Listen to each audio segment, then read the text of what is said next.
Are you connecting all the dots on the journey to your inner wisdom? Are you looking for a fresh perspective on the messages you've been asking for? So who doesn't want to be happier, healthier, wealthier, and wiser, and be able to make life's choices with confidence because they finally see the signs? We know you do. I'm Angela Coulter. And I'm Sarah Sieg Avignoni. We're two conscious journeyers dedicated to turning over those rocks and helping you on your personal intuitive sleuthing mission of evolution in our multi-dimensional hologram. And that includes Earth too. Yes, it does. Welcome to Solving Me, our conscious puzzle-solving podcast, where we look at the natural relation between your life experiences and their meaning in the bigger picture, from the most mundane to the most overwhelming. So what do we mean by all this? Well, have you ever thought that getting a flat tire and twisting your ankle could be related? And maybe a message about what's preventing you from getting that awesome, high-paying job you would love. Believe it or not, it's all connected. Want to know more? Come on and let's get sleuthing. See what comes up in this episode, because it might just be about you. Welcome to episode 34. Today, the nose goes. Only the nose knows. That's true.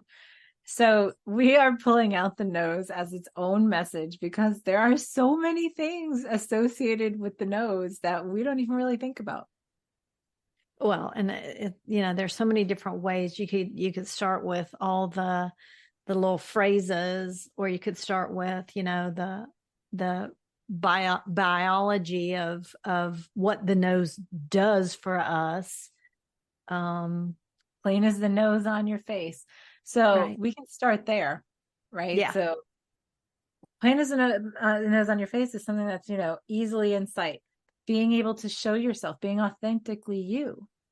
Right. Well, and another one we came up with is pay through the nose, which I have no idea the origin of that, but that is like apparently pretty bold to say, you're paying through the nose for something. Yeah. Yeah.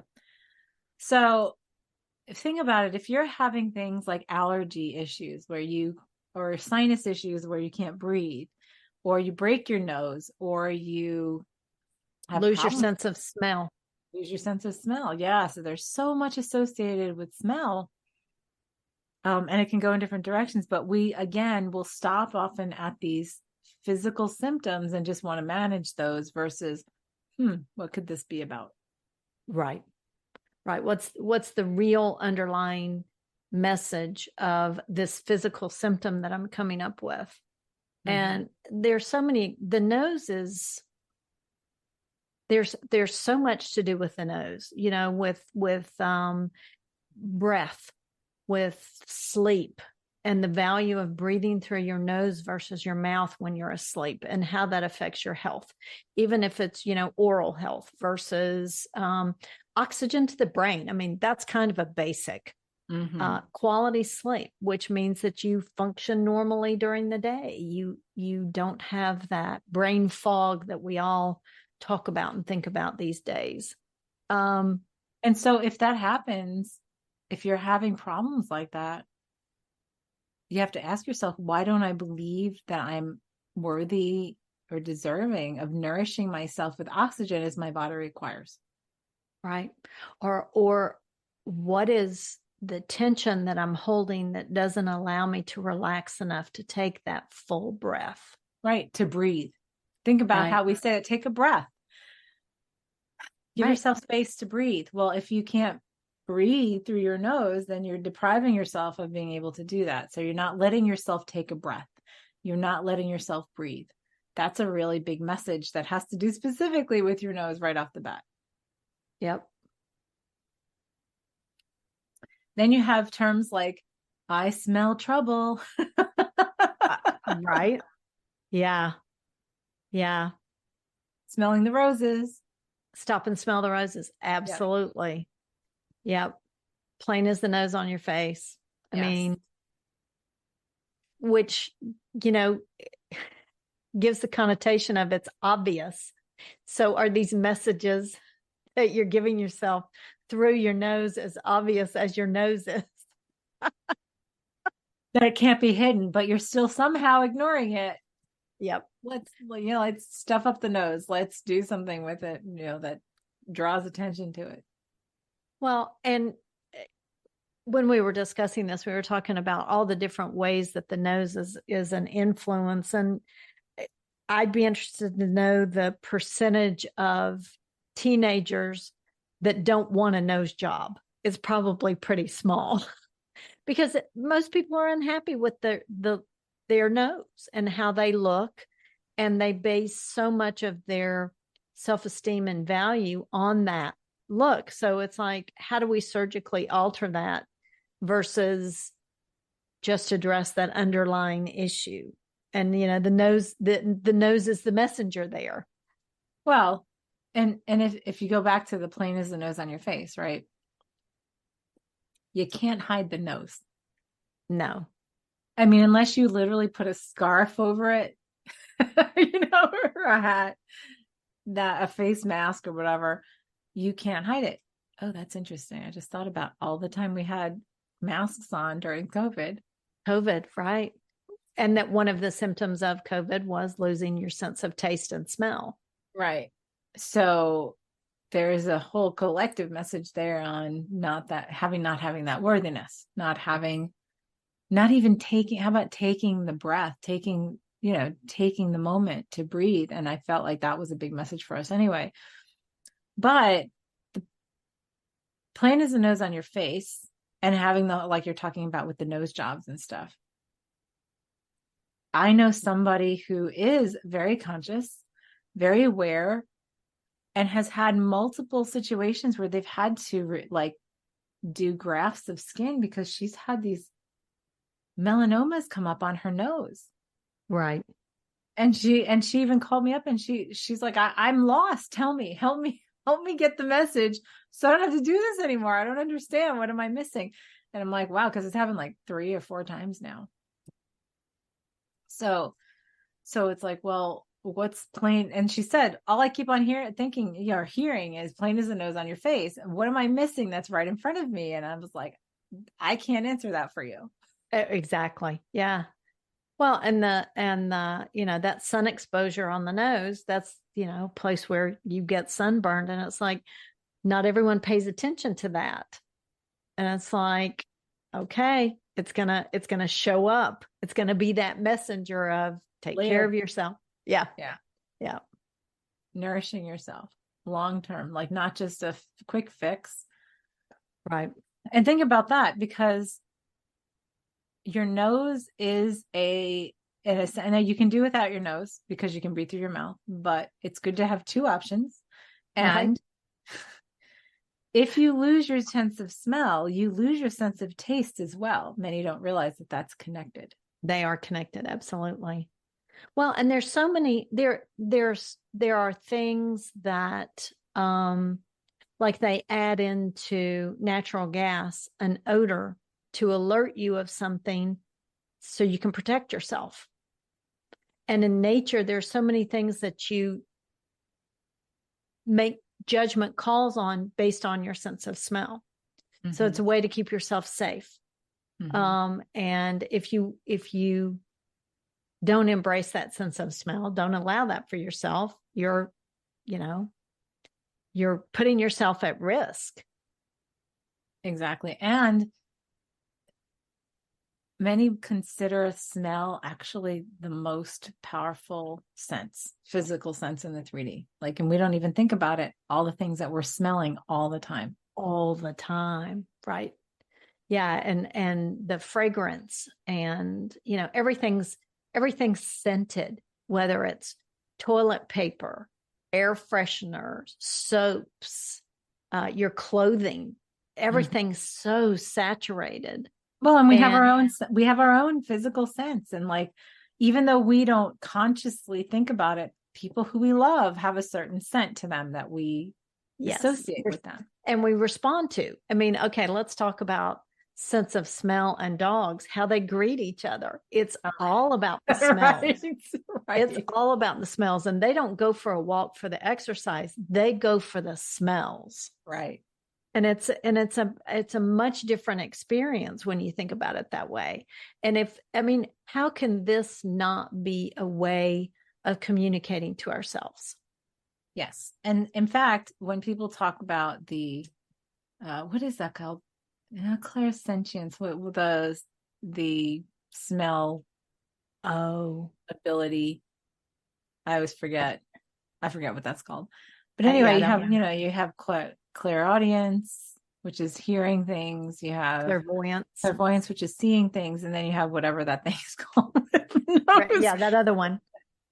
But it's all these other, like this expanded consciousness of what's going on, multiple dimensions all around us, within us, outside of us. And I sometimes get messages through sense, like all of a sudden so here's the thing. I have my grandmother had a specific perfume she used to wear. Right. And whenever she would come to visit after she passed away, all of a sudden there it was, and and I would know she's hanging out. She needed to say something. Many times, and I tell people this when they come to see me and they are concerned about, a loved one who's passed away or whatever. And I'll say things like, well, if you ever smell like something that you associate with them, and sometimes it can be, say, a flower that they like my grandmother also loved gardenias. So whenever I smell gardenias, I always think of my grandmother, kind of thing. So we have all these associations that we make through our scent. So it's not just our nose, it is the sense that the nose provides, which is smell, which is a very powerful tool for us in identification here. Right. Well, an example I had of a work with a woman who was just horribly allergic to Christmas trees. And it didn't have to be the tree there, but it could be any pine scent or anything that remotely was pine. And in working through that whole thing, it all was related back to childhood incidents around Christmas time. Right. Yep. And the scent is what triggered it every time. And she got sick every Christmas because that was a way that she received attention in the midst of the dysfunction that she was experiencing. And it is a powerful message board. Yes. Yes. So look at, similar to many other things we've talked about, but like colors or whatever, look at how certain scents also affect you. Right. We have a whole field of essential oils that has really taken off or whatever, but then different oils affect us physiologically and vibrationally through their scent. Yeah, the whole aromatherapy. Yeah, aromatherapy. And so that shows us our connection that way. And sometimes it's just getting a certain scent. Like I'll get a certain scent, like I was saying, when somebody's visiting, and sometimes it'll be one that I don't even know. I remember for a while, like I'd suddenly get this whiff, like somebody was smoking, and I'm like, nobody I know smokes. Right. So who is it that's coming around? And it was somebody that was attached to a client. So it's very interesting. But we get into a very physical reaction to smells. Yes. So number one, the smells themselves are messages. Number two, if we hurt our nose and we hurt our sense of smell, why are we cutting ourselves off and depriving ourselves of the ability to get those messages, not just on the 3D level, on the expanded consciousness level as well? Right. Yeah, this is very multifaceted. Mm-hmm. Mm-hmm. So if you're having nose problems, think about what it is that you're bothered by. Mm-hmm. Right. With the nose. Is it the scent? Is it your sinuses? Do you have allergies? The irritation. I love that example you just gave with the Christmas pine stuff. That's perfect. Right. Well, we did a whole episode on allergies. Yeah. Yes, we did. So you should go back and listen to that one too. If you're That's thinking about right. that. But also, if you have chronic nose sinus issues, if you've lost your sense of smell, what is it you want to cut yourself off from in terms of that? Because whenever we cut one of our senses out, sometimes it's to heighten another sense. The others. Right? Yes. Right. But often I think that smelling and taste are a different category altogether. Right. I don't think they're as widely recognized as such a big deficit, but they really are, because they affect your eating. They affect your almost, I don't want to say craving, but they affect your ability to keep a balanced diet. I knew somebody who had throat cancer and had gone through so much radiation that they had lost their sense of taste and smell. Right. Related, right? Because the taste and smell. It's all right there. And had to feed toward the end of their life, had to feed himself through the tube. Right. In his stomach. And went through a serious bout of depression. Not because of the throat being closed up, because he couldn't taste anything, because he couldn't smell anything anymore. Yeah, it's a source of pleasure. It's a source of fulfillment. It's so much more than just smelling the garbage when it needs taken out. Not quite that source of pleasure. But yeah, so if you're having issues with that, if something's come up where in relation you're having problems smelling or even tasting, because they are interrelated, problems with your nose, breaking your nose, listen to the terms around the nose and say, okay, so what, like I was talking about the woman that I know with the cancer on her nose, where she is looking at, what am I missing? That's right. As plain as the nose on my face, because I feel like I'm creating extremes. Let me just tie in this previous episode. Right. Yeah. Well, and one that we've neglected to mention is, am I being nosy? Where am I being nosy? Sticking your nose into other people's, poking your nose where it doesn't belong. That's a good one. That was another one that she proposed. She goes, is it that I stick my nose where it doesn't belong? Like, I don't know. That's a common one for many. Right. You can be too nosy, and try to manipulate or manage other people's realities, and it's not yours to manage, and that can be a distraction for yourself. So that goes down another rabbit hole. Right.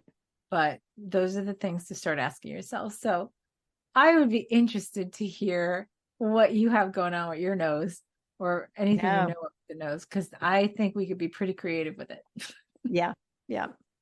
We're being nosy about that. Yes. We're going to stick our nose into your business on it.